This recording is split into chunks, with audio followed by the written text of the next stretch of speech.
After NASCAR Greg Biffle and family died, police now think friends stole from them. Add AP News as your preferred source to see more of our stories on Google. Add AP News on Google. Add AP News as your preferred source to see more of our stories on Google. Share. Less than a month after former NASCAR driver Greg Biffle and his family died in a plane crash last year, investigators say two of their friends conspired to break into the empty home and took cash, guns, and financial information in an attempt to steal hundreds of thousands of dollars. More than 40 search warrants have been issued, authorities in North Carolina say, focusing on a married couple who allegedly knew Biffle and his wife Cristina. The suspects did a lot of planning in an attempt to make a financial gain off their deaths, Iredell County Sheriff Darren Campbell said. The Associated Press is not naming the pair because no arrests have been made. Biffle, his wife, and his two children, along with 3 others,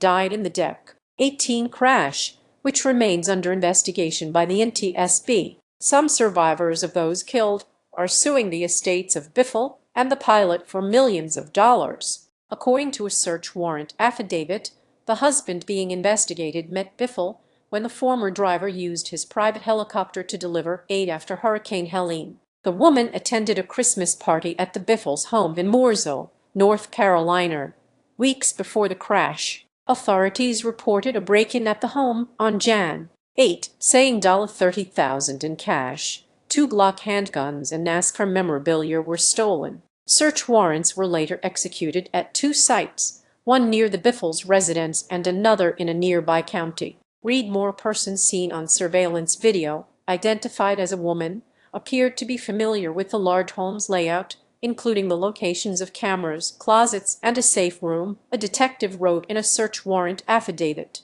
The intruder spent nearly 6 hours inside the house the night of Jan. 7 into the following morning.